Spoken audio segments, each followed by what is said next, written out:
శ్రీమాత్రే నమః. నారాయణి టాక్స్ ప్రేక్షకులకు స్వాగతం. మనం ఈ వీడియోలో రాహు గురించి తెలుసుకుందామండి. న్యూమరాలజీ ప్రకారం రాహు నెంబర్ ఏది, ఏ డేట్లో పుట్టిన వాళ్ళు రాహు యొక్క ఆధీనంలోకి వస్తారు, అదేవిధంగా రాహు వివిధ స్థానాల్లో ఉన్నప్పుడు మనకి ఎటువంటి ఇబ్బందులు వస్తాయి, చిన్న చిన్న పరిహారాలు రాహు దోషానికి ఏమేం చేసుకోవచ్చు, మనంతటా మనం ఏం చేసుకోవచ్చు, ఇంకా అసలు రాహు యొక్క ఆవిర్భావం కదా, ఇవన్నీ కూడా మనం ఈ వీడియోలో తెలుసుకుందాం. ఈ వీడియోని పూర్తిగా చూడండి, ఎక్కడ స్కిప్ చేయకుండా చూడండి. అన్ని విషయాలు మీకు చక్కగా వివరించే ప్రయత్నం చేస్తాను. ముందుగా అసలు రాహు ఎలాగ ఆవిర్భావం చెందారు అంటే, సముద్ర మథనం జరిగినప్పుడు మనందరికీ తెలుసు, ఉచ్ఛస్వం వచ్చింది, తర్వాత చక్కగా పాలకడలోంచి లక్ష్మీదేవి వచ్చింది, అదేవిధంగా ఐరావతం వచ్చింది. ఇవన్నీ వచ్చిన తర్వాత అమృత కలశం వచ్చిందండి. అమృత కలశం వచ్చినప్పుడు రాక్షసులందరూ ఒకవైపు, దేవతలందరూ ఒకవైపు కూర్చున్నారు. కానీ శ్రీ మహావిష్ణువు మోహిని అవతారంలో వచ్చి ఆ అమృతాన్ని మొదట దేవతల నుంచి కూడా మొదలుపెట్టారు. ఎందుకంటే అంతకుముందు వచ్చిన ఆలాహలాన్ని సాక్షాత్ పరమశివుడు తనే స్వీకరించి, ఎవరూ స్వీకరించినంటే కూడా ఆ అమ్మవారి యొక్క మాంగళ్యం ఎంత బలమో స్వామికి తెలుసు. అందువల్ల ఆయన స్వీకరించిన అది గరళంలోనే ఉండిపోయేట్టుగా చేసి ఆయన గరళకంఠుడు అయ్యారు కూడా. నీలకంఠుడు, గరళకంఠుడు అంటాం కదా ఈశ్వరుని.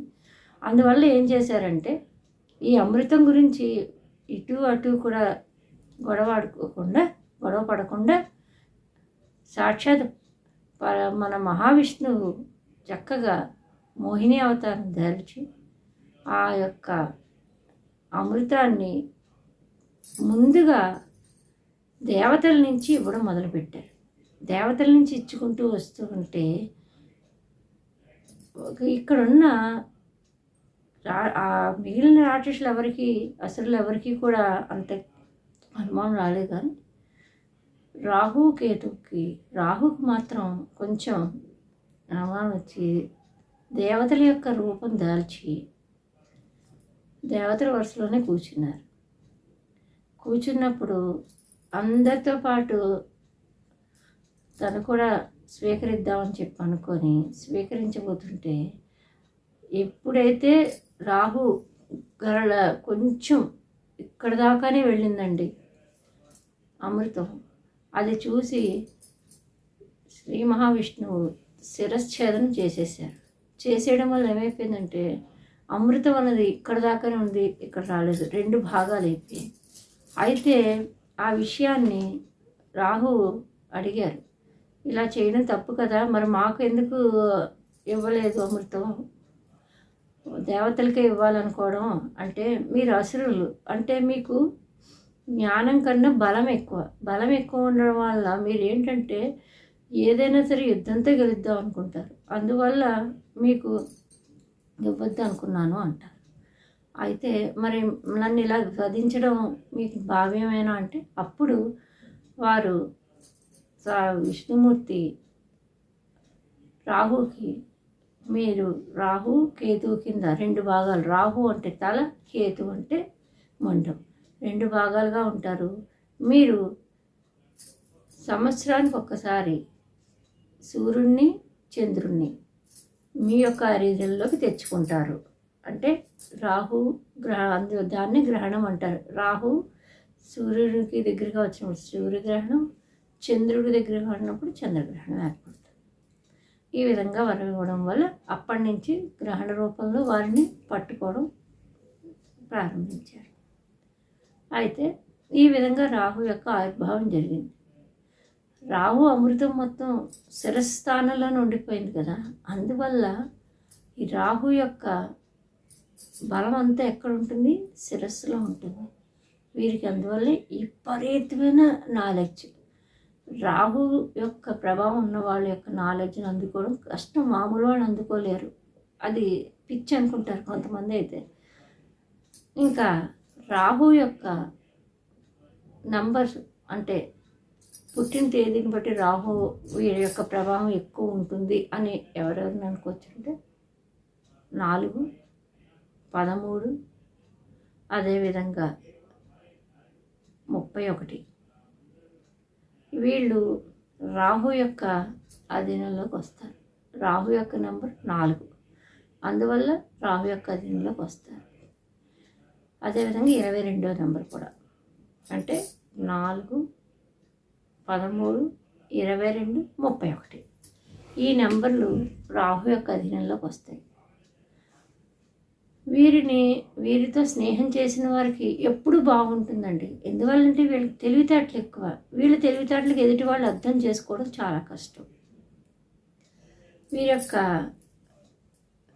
ఎలా ఉంటుంది వీరి ప్రవర్తన అన్నది చూసుకుంటే కనుక వీరికి అన్నీ కూడా 10-15 సంవత్సరాల తర్వాత ఎలా ఉంటుందని వీళ్ళు ఊహిస్తారు. ఇల్యూషన్ ఎక్కువ, అంటే ముందు చూపు అంటారు కదా, అది ఎక్కువ. అది అంత అతిగా ఉండడం కూడా ప్రమాదమే. 10 సంవత్సరాల తర్వాత ఇలా ఉంటుందని ఇప్పటి నుంచి ప్రణాళికలు వేసేస్తూ ఉంటారు. ప్రణాళికలు వేస్తూ ఉంటారు కానీ దాన్ని ఫాలో అవ్వరు. ఎందువల్ల అంటే మారిపోతూ ఉంటుంది. ఇల్యూషన్ కదా, ఒకసారి బాగా కనిపిస్తుంది, ఇంకోసారి కనిపించదు. ఆ విధంగా అవ్వడం వల్ల వీళ్ళు ఏంటంటే వీళ్ళతో పాటు ఉన్న వాళ్ళకి వీళ్ళు చెప్పింది వింటే వాళ్ళకి చాలా బాగుంటుంది. ఎందుకంటే వీళ్ళకి నాలెడ్జ్ ఎక్కువ ఉంది కాబట్టి, స్థిరస్థానంలోనే ఉండిపోయింది కాబట్టి అమృతం, వీళ్ళకి నాలెడ్జ్ ఎక్కువ ఉంటుంది. నెక్స్ట్ విపరీతమైన మొండితనంగా ఉంటారు, వీళ్ళు అనుకున్నది సాధించాలి అని. అదేవిధంగా చూసుకుంటే వీరికి వివాహం కూడా ఆలస్యంగానే అయ్యే అవకాశం ఉంటుంది. తొందర వివాహం అయినా కూడా వీళ్ళకి ఎక్కువ ఇలా ఉండాలి, అలా ఉండాలి, అలా చేయాలి, ఇలా చేయాలని చాలా చాలా చాలా ఆలోచనలు ఉంటాయి. దానివల్ల దాన్ని బ్రేకప్ కూడా చేసుకుంటారు.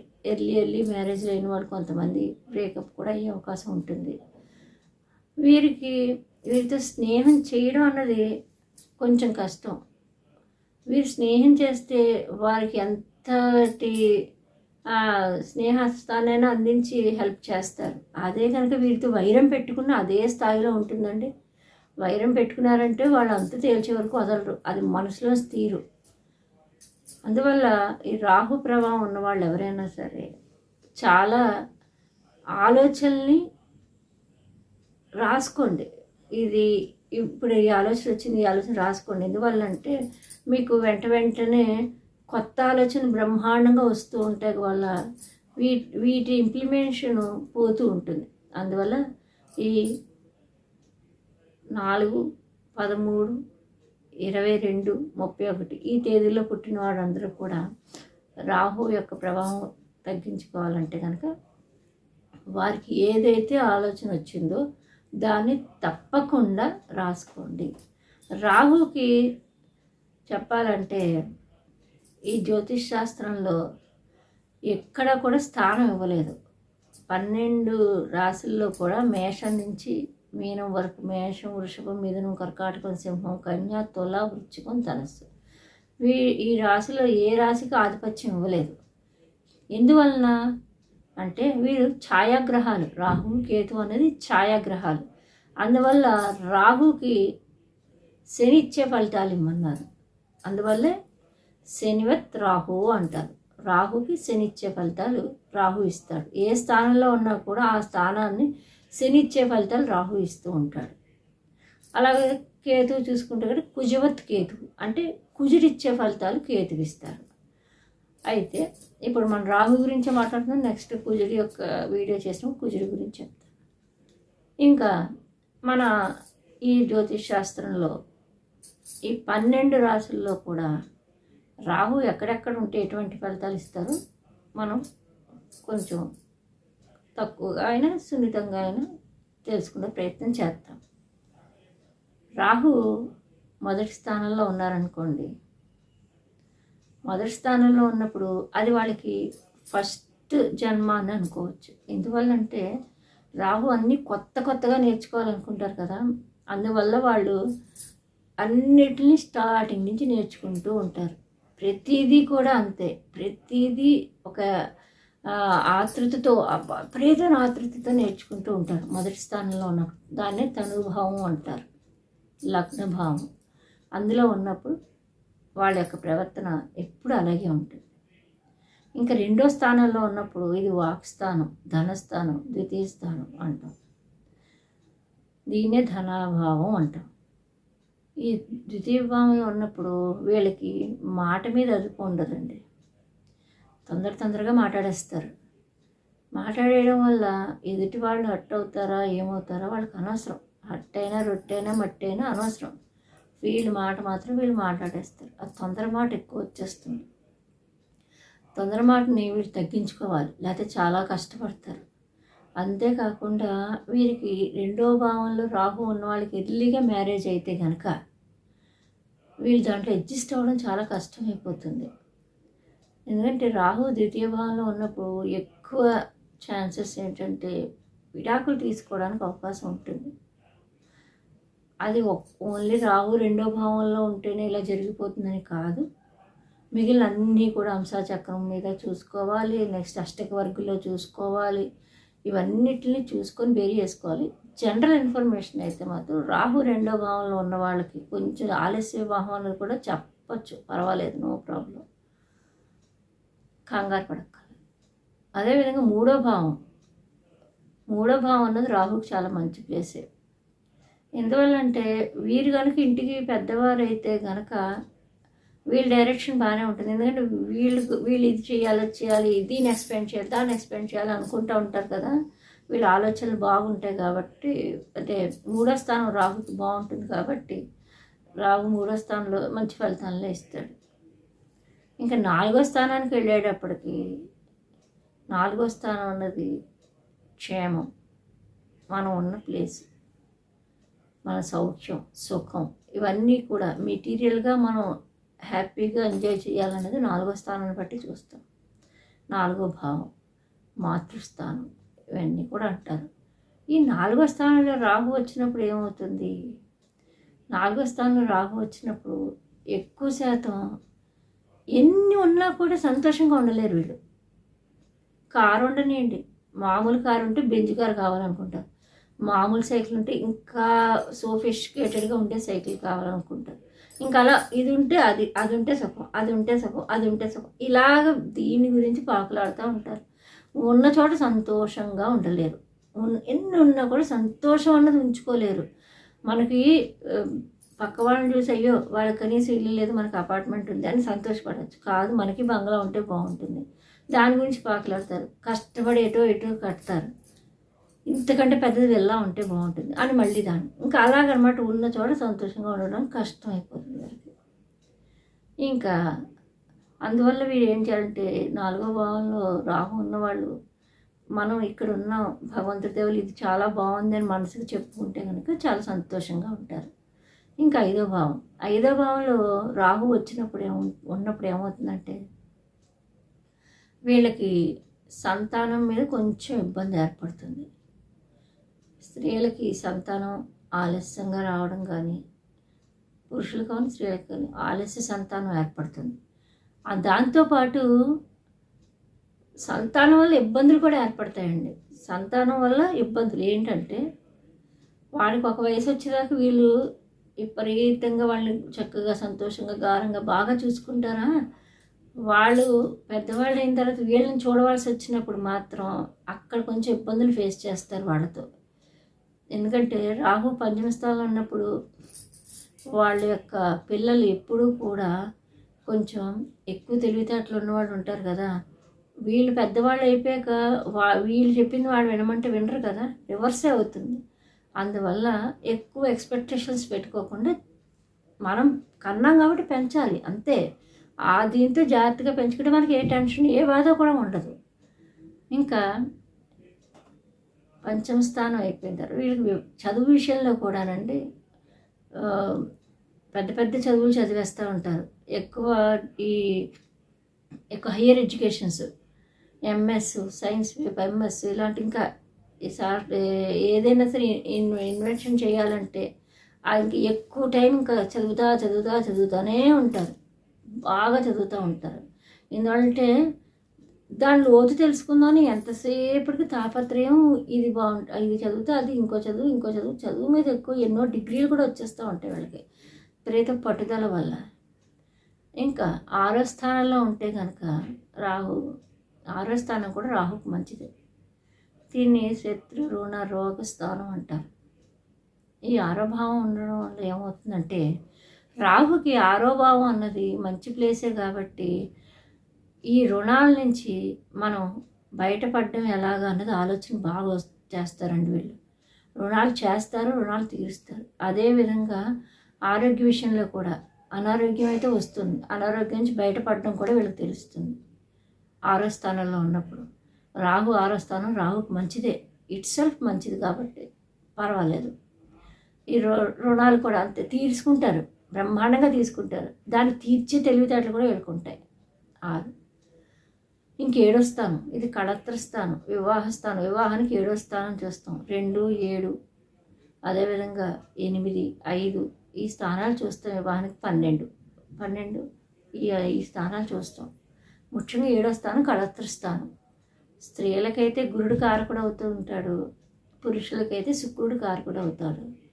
ఇక్కడ రాహు వచ్చి కూర్చుంటే కనుక వీళ్ళకి వివాహ విషయంలో ఇంకా అవతల వాళ్ళ మీద ఎక్కువ ఎక్స్పెక్టేషన్స్ అనమాట. నిజంగా వాళ్ళ భర్త తక్కువ ఉద్యోగం తక్కువ ఇది ఉన్నా కూడా వీళ్ళు చెప్పుకునే గొప్పలు ఎక్కువ ఉంటాయి. భార్య అయినంతే, భార్య చిన్న ఉద్యోగం చిన్న ఇది చేస్తూ తక్కువ ఉన్నా కూడా ఇలాగా అలాగని గొప్పలు ఎక్కువ చెప్పేసుకొని లేనిది బాగా కల్పించేసుకుంటూ ఉంటారు. నెక్స్ట్ వివాహంలో చాలా వరకు వాళ్ళకు ఉండే ఎక్స్పెక్టేషన్స్ని కంట్రోల్ చేసుకోగలిగితేనే బాగుంటుంది. 7వ స్థానంలో రాహు ఉన్నప్పుడు వివాహం ఆలస్య వివాహం ఇస్తాడు. రాహు ఉన్నా శని ఉన్నా, ఎందుకంటే శనిలాగే రాహు ప్రవర్తిస్తారు కాబట్టి వివాహం ఆలస్యం ఇస్తారు. 7వ స్థానంలో 2వ స్థానంలో రాహు ఉన్నప్పుడు సర్పదోషం అని కూడా అంటారు దీన్ని. ఈ సర్పదోషానికి ఏమేం చేయాలనేది కూడా మనం వీడియో తర్వాత ఈ 12 స్థానాలు అయిపోయాక చెప్తాను. ఈ విధంగా ఉన్నప్పుడు ఏమవుతుందంటే వివాహం ఆలస్యం అవుతుంది. వివాహం లాస్ట్ వరకు రావడం, ఆగిపోవడం, నిశ్చితార్థం అవ్వడం, ఆగిపోవడం. మీరు కంగారు పడక్కలేదు, పేరెంట్స్గా ఎవరు కంగారు పడక్కలేదు. ఎందుకంటే ఇంకా బెటర్ వస్తుందని ఒక్కటి మనం చెప్పుకుంటే కనుక ఆ యొక్క టెన్షన్ తగ్గుతుంది కాబట్టి. అందువల్ల 7వ స్థానంలో రాహు ఉన్న వాళ్ళకి వివాహం ఆలస్యం అవుతుంది. అది మనం దాన్ని కొంచెం మిగిలిన ఫ్యాక్టర్స్ కూడా చూసుకోవాలి. నేను ఇప్పుడు మరీ చెప్పేది అదే, మిగిలినవన్నీ కూడా చూసుకున్నాకే నిర్ణయం తీసుకోవాలి. ఇది ఓన్లీ బేసిక్ నాలెడ్జ్ గురించి మాత్రమే. 7వ అయిపోయాక 8వ స్థానంలో రాహు ఉన్నప్పుడు, అష్టమం అన్నది దేనైనా రహస్య స్థానం అంటారు దీన్ని. అష్టమం ఆయుష్ స్థానం. అదేవిధంగా ఇది ఏం చేస్తుందంటే ఏ రహస్యాలు ఉన్నవి ఇక్కడ రాహు వచ్చారంటే వీళ్ళు ఎక్కువ సైంటిస్టులా అయ్యే అవకాశం ఉంటుందండి. ఎందుకంటే పరిశోధన చేస్తూనే ఉంటారు. ఒక విషయం పట్టుకున్నారంటే దాన్ని విపరీతంగా మర్చిపోతారు, బయట ప్రపంచాన్ని మర్చిపోతారు. దాంట్లో పడ్డారంటే ఇంకా బయటకు రారు. అంతే దాని అంత తేల్చే వరకు రహస్య పరిశోధనలు, అకల్ట్ సైన్స్ ఇవన్నీ అంటారు సరే. ఇలాంటివన్నీ కూడా 8th హౌస్లో రాహు ఉన్న వాళ్ళకి గుప్త శాస్త్రాలు, మర్మశాస్త్రాలు ఇవన్నీ కూడా వాళ్ళకి చాలా బాగా వస్తాయి. అంటే దాని మీద ఎక్కువ సాధన, ఎక్కువసేపు మర్చిపోతారు, ప్రపంచాన్ని మర్చిపోయి వాళ్ళ ప్రపంచంలోకి వెళ్ళిపోతారు. అదేవిధంగా ఇంకా భాగ్యస్థానం 9వ స్థానంలో రాహు ఉన్నప్పుడు చాలా వరకు భాగ్యస్థానంలో రాహు ఉన్న వాళ్ళకి విదేశీ యోగం ఉంటుంది అని చెప్తారు. విదేశీ యోగం ఉండాలి అంటే భాగ్యస్థానంలో రాహు ఉండాలి. అదేవిధంగా రాహు దశ రావాలి, రాహు అంతర్దశ రావాలి. రాహు కూడా ఫ్రెండ్లీ సైన్ అంటే మంచి స్థానంలో, అదే తన యొక్క నక్షత్రం కూడా స్నేహపూర్వకమైన ఉన్న నక్షత్రాల్లో ఉంటేనే అది అన్నీ కూడా కలిసి వస్తే కంపల్సరీ వీళ్ళు ఆ టైంలో విదేశాలకు వెళ్తారు. రాహు దశ స్టార్టింగ్ అవ్వడం, భాగ్యస్థానంలో రాహు ఉండడం అంటే కనుక 18 సంవత్సరాలు రాహు దశలో వీళ్ళు విదేశాల్లో చాలా వరకు వెళ్ళిపోయే అవకాశం ఉంటుంది. ఇంకోటి వీళ్ళకి విదేశీ విద్యలు కూడా బాగా వస్తాయి. ఇంకా 9వ స్థానం అయిపోయాక 10వ స్థానం రాజ్యస్థానం. ఇందులో రాహు ఉంటే ఏమవుతుంది, రాహు ఈ స్థానంలో ఉంటే కనుక వీళ్ళకి ఉన్న ఉద్యోగం మీద కన్నా ఇంకా పెద్ద ఉద్యోగం కావాలి. ఇంకా ఒక 10 రూపాయలు ఎక్స్ట్రా వస్తే ఇంకో ఉద్యోగానికి వెళ్ళిపోతారు. ఇంకా అలా అన్నమాట. ఈ ఉద్యోగంలో ఉన్నాం, ఇక్కడ ఉందాం కాదు, ఇంకో ఉద్యోగం, ఇంకో క్యాడర్. ఇది ఇంట్లో వాళ్ళకి ఏమవుతుందంటే వీళ్ళు ఉద్యోగాలు మానేస్తున్నారు అనుకుంటారు, కానీ వీళ్ళకి డెవలప్మెంట్ చాలా ఇంపార్టెంట్. అందువల్ల వీళ్ళు ఎప్పుడు కష్టపడుతూనే ఉంటారు. వీళ్ళకి కొంచెం కూడా అక్కడ నచ్చలేదంటే ఎవరు చెప్పిన అనవసరం మారిపోతారు. ఉద్యోగ స్థానంలో రాహు ఉన్నప్పుడు ఇది జరుగుతూనే ఉంటుంది. ఇంకా తర్వాత 11వ స్థానం లాభస్థానం. ఈ లాభస్థానంలో రాహు వచ్చినప్పుడు ఏమవుతుంది? లాభస్థానం రాహుకి మంచిదే. 3, 6, 11 ఈ స్థానాల్లో రాహు ఉన్నప్పుడు మంచి ఫలితాలను ఇస్తాడు. ఎందుకంటే రాహు 11వ స్థానంలో ఉన్నప్పుడు వీళ్ళకంటే పెద్దవాళ్ళని గౌరవించడం నేర్చుకోవాలి వీళ్ళు. ముఖ్యంగా రాహు 11వ స్థానంలో ఉన్నప్పుడు ఎప్పుడైతే వీళ్ళు పెద్దవాళ్ళని గౌరవించలేదో అప్పుడు మాత్రం వీళ్ళు ఇబ్బంది పడతారు. లేకపోతే కనుక 11వ స్థానం వీళ్ళకి లాభస్థానం కలిసి వస్తుంది. వీళ్ళు ఏ పని చేసినా కూడా కలిసి వస్తుంది. ఇంక దీని తర్వాత 12వ స్థానం. ఇది 12వ స్థానాన్ని 12వ స్థానంలో కనుక రాహు ఉంటే కనుక మనకి ఏమవుతుంది అంటే 12వ శయ్యా సుఖాన్ని ఇస్తుంది, దాంపత్య సుఖాన్ని ఇస్తుంది. ఇవన్నీ కూడా 12వ స్థానంలో ఉంటాయి. వీళ్ళు 12వ స్థానంలో రాహు ఉన్నవాళ్ళు కొంచెం జాగ్రత్తగా ఉండాలి. ఎందుకంటే ఆరోగ్యం, ఆయుష్ అన్నీ కూడా 12లో కూడా చూస్తారు. దీర్ఘకాలికమైన వ్యాధులు ఇవన్నీ 12లోంచి వస్తాయి. 12 నుంచి చూస్తాం కాబట్టి 12వ స్థానంలో రాహు ఉన్నప్పుడు వీళ్ళకి ఏదైనా కొంచెం విష జ్వరాలు కానీ ఇలాంటివి కానీ వచ్చే అవకాశం ఉంటుంది. అప్పుడు కొంచెం జాగ్రత్తగా ఉండాలి, కేర్లెస్గా ఉండకూడదు, కొంచెం ట్రీట్మెంట్ తీసుకోవాలి. నెక్స్ట్ వీళ్ళు 12వ రాహు ఉన్న వాళ్ళకి వీళ్ళకి సంసార సుఖం చాలా బాగుంటుంది. ఎందుకంటే వీళ్ళకి ఎక్స్పెక్టేషన్ అటువైపు వాళ్ళు కూడా అలాంటి వాళ్ళు వస్తే కనుక వీళ్ళు చాలా సంతోషంగా వీళ్ళ సంసార సుఖం సంతోషంగా ఉంటుంది. అంతేకాకుండా 12వ స్థానంలో 9వ స్థానంలో రాహు ఉన్నప్పుడు వీళ్ళకి విదేశీ యోగం కంపల్సరీ కలుగుతుంది అని మాత్రం నేను చూసినంత వరకు కూడా చాలామందికి అలాగే జరిగాయి.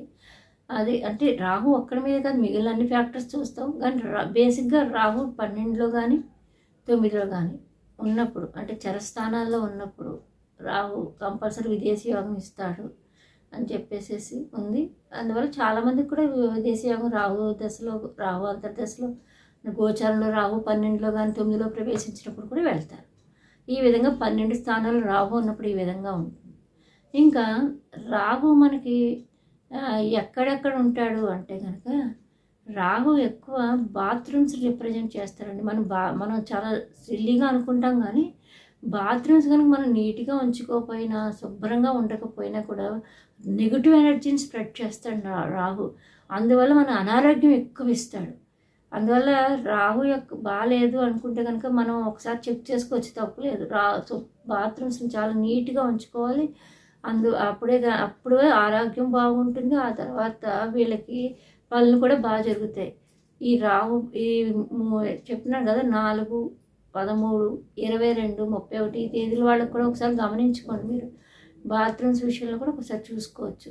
ఈ విధంగా బ్యాడ్ స్థానంలో రాహు ఉన్నప్పుడు కూడా బాత్రూమ్స్ విషయంలో జాగ్రత్తగా ఉండాలి, చూసుకోవాలి. నెక్స్ట్ గాజు వస్తువులు ఎక్కువ వీళ్ళు వాడుతూ అవకాశం ఉంటుంది. షో పీసెస్ అంటారు కదా, అవి వాటి విషయంలో కూడా జాగ్రత్తగా ఉండండి. ఇంకోటి ఏంటంటే ఇంకా ఈ రాహు ప్రభావం వల్ల వివాహం ఆలస్యం అవుతున్న, అనారోగ్యం ఎక్కువగా ఉంది, తగ్గట్లేదు, ఏ మందులు వాడినా తగ్గట్లేదు, రాహు ప్రభావం బాగుంది అని అనుకుంటే కనుక, అలా అనిపిస్తే కనుక ఎక్కువ మీరు ఏం చేస్తారంటే ఏం లేదంటే చిన్న వెండి నాగప్రతిమ తీసుకోండి, జంట తీసుకోండి. 2 వెండి నాగప్రతిమలు తీసుకొని చక్కగా ఒక నీలం వస్త్రం, ఒక ఎర్ర వస్త్రం తీసుకొని, నీలం వస్త్రం మీద నీలం కానీ నలుపు కానీ ఆ వస్త్రం మీద ఒక ప్రతిమ, ఎర్ర వస్త్రం మీద ఒక ప్రతిమ పెట్టి దాని ముందు ఒక దాని మీద ఏమో నల్ల వస్త్రం వేసిన దాని మీద ఏమో మినుములు వేయండి. ఈ ఎర్ర వస్త్రం వేసిన దాని మీద ఏమో ఉలవలు వేయండి. ఈ ఉలవలు వేసి దాని మధ్యలో ఈ నాగేంద్ర ప్రతిమలు పెట్టి, స్వామి మాకు ఎటువంటి నాగదోషాలు ఉన్నా మమ్మల్ని క్షమించి, మాకు ఎటువంటి నాగదోషాలున్నా పోగొట్టి, వివాహం తొందరగా అవ్వాలి, పిల్లలు తొందరగా పుట్టాలి, ఉద్యోగంలో అభివృద్ధి రావాలి అని దండం పెట్టుకొని దానిని మూట కింద కట్టేసి ఒక బ్రాహ్మడికి తగిన దక్షిణతో దానం ఇచ్చేయండి. మంగళవారం కానీ శనివారం కానీ ఈ పరిహారం చేసుకోండి. ఇది చాలా చిన్న పరిహారమే కానీ చాలా ఫలితం ఇస్తుంది. దీంతోపాటు మీరు ఎక్కువ కాకులకు ఆహారం పెడుతూ ఉండండి. ఈ మూగజీవాలు ఉంటాయి, ఏవైనా సరే ఎక్కువ కాకులు బయట పెట్టండి. ఈ పక్షులు, కాకులు వీటికి ఆహారం పెడుతూ ఉండండి. ఇంకోటి, మీరు ప్రణాళికాబద్ధంగా వెళ్ళాలి. మీరు ఈ రాహు బాగాలేదు అన్నప్పుడు అంతేకాకుండా ఈ శని దశలు కూడా బాగాలేవు అన్నప్పుడు కూడా మన వ్యవహారాలు లేట్ అయిపోతాయి. ఇప్పుడు 4 ప్రశ్నలు చదువుదామని కూర్చుంటారు, ఒక్కడ కూడా చదవకుండా పుస్తకం మూసేస్తారు. రేపు చదువుదాం, రేపు సమయం దగ్గరికి వచ్చేస్తుంది. అందువల్ల రాహువుని మనం కంట్రోల్లో పెట్టుకోవాలి. మనం రాహు కంట్రోల్లో వెళ్ళకుండా రాహు మన కంట్రోల్లో ఉండాలంటే ప్రణాళిక ఒక బుక్లో మనం ఇవాళ ఇది చెయ్యాలి అంటే ఇది చెయ్యాలి అంతే. దాన్ని ఇంకా మనం దాటేయకూడదు. దాటేయాలని విపరీతమైన ఆరాటాలు వచ్చేస్తే ఇది చేద్దాం అది చేద్దాం, దాటేయకుండా చెయ్యాలి. టిక్ పెట్టుకోండి, ఇవాళ ఈ టైంకి లేవాలి, లేచాం టిక్ పెట్టుకో, అల్లారం పెట్టుకుని అల్లారం పెట్టిన వెంటనే లేచిపోవాలి. ఆ విధంగా మీరు కనుక చేసుకుంటూ ఉంటే కనుక రాహువు యొక్క ప్రవాహం మీ మీద తగ్గి మీ మీద అమ్మవారి యొక్క దయ పెరుగుతుంది. అంతేకాకుండా దుర్గాదేవికి ఎక్కువ దుర్గా ద్వాదత్ర సన్నమాలు దుర్గార్తి సమని దుర్గ పద్మి నివారిణి అని ఉంటుంది అమ్మవారి 32 నామాలు. అది చదువుకుంటున్నాను. మంత్రాలు చదివితే ఏమవుతుందంటే మంత్రాలు చదివితే లోపల ఉన్న అంతా బాగా పనిచేసి మనం బ్యాడ్ ఎనర్జీని పోగొడుతుంది. అందువల్ల తప్పకుండా చేసుకోండి. ఇంకోటి ఏంటంటే వీలైనంత వరకు మంగళవారం పూట మీరు దుర్గా దర్శనం చేసుకోండి. రాహుకాలం ఉంటుంది మంగళవారం మధ్యాహ్నం 3 నుంచి 4:30 మధ్యలో ఉంటుంది రాహుకాలం. చాలా వరకు దుర్గాదేవి గుళ్ళు తెరిచే ఉంచుతారు. అక్కడ నిమ్మకాయ దీపాలు పెట్టుకోండి. నిమ్మకాయ చక్కగా పిండేసి దాన్ని వెనకాలకి తిప్పి ఆ రసం పక్కన ఉంచుకోండి. వెనకాలకి తిప్పి ఆ రసంతో పులిహార చేయండి. ఈ డిప్పల్లో ఆవు నెయ్యి వేసి ఒత్తి వేసి పద్మం వేసి ఈ దీపాలను పెట్టి చక్కగా వెలిగించి రాహుకాలంలో ఈ పులిహార నైవేద్యం పెట్టి అమ్మవారికి అందరికీ కూడా పంచండి. ఈ విధంగా మీరు ఎన్ని వారాలు జరిగితే అన్ని వారాలు చేసుకోండి. ఇది చాలా బెస్ట్ రెమెడీ. రాహుకాలంలో చేసింది చాలా ఫలితం వస్తుంది. ఒకవేళ మంగళవారం మీకు ఉద్యోగాల రీత్యా కాలేజీల రీత్యా అవ్వట్లేదంటే ఆదివారం కూడా పొద్దుట రాహువారం ఉంటుంది. ఆ టైంలోనైనా చేయండి, అప్పుడైనా కూడా ఫలితం వస్తుంది. చేయడం మాత్రం మానకండి, చేయండి. చేస్తే మంచి ఫలితం వస్తుంది. ఈ విధంగా రాహువు గురించి నాకు తెలిసినంత వరకు అన్నీ చెప్పాను. మీకు ఏమైనా సందేహాలు ఉంటే కింద కామెంట్ రూపంలో చెప్పండి. ఈ వీడియోని నలుగురికి షేర్ చేయండి, లైక్ చేయండి, సబ్స్క్రైబ్ చేసుకోండి. శక్తి ఉన్న వాళ్ళు వెళ్తే రాహుకేతులు పూజ చేసుకోవడానికి శ్రీకాళహస్తి కానీ ఇంకా చెన్నైలో కానీ ఉన్నాయి. లేకపోయినా కూడా మన దగ్గరలో ఉన్న సుబ్రహ్మణ్య స్వామి గుడికి వెళ్ళడం అన్నది నేను చెప్పే బెస్ట్. ఇది ఏంటంటే మన దగ్గరలో ఉన్న సుబ్రహ్మణ్య స్వామి గుడికి వెళ్ళి దండం పెట్టుకోవడం అలవాటు చేసుకున్నా కూడా చాలా మంచిది. వివాహం ఆలస్యం అవుతున్నా, లేకపోతే విద్యలో ఆటంకాలు వస్తున్నా, లేకపోతే కనుక పనులు ఆలస్యంగా అవుతున్నా కూడా ఇది చేస్తూ ఉండండి. ఇంకోటి ఏంటంటే ప్రణాళిక అన్నది ముఖ్యం. ప్రణాళికని ఎప్పుడు ఫాలో అవ్వండి, అప్పుడే మంచి ఫలితాలు వస్తాయి. మరి ఒక వీడియోలో మళ్ళీ కలుద్దాం. శ్రీమాత్రే నమః.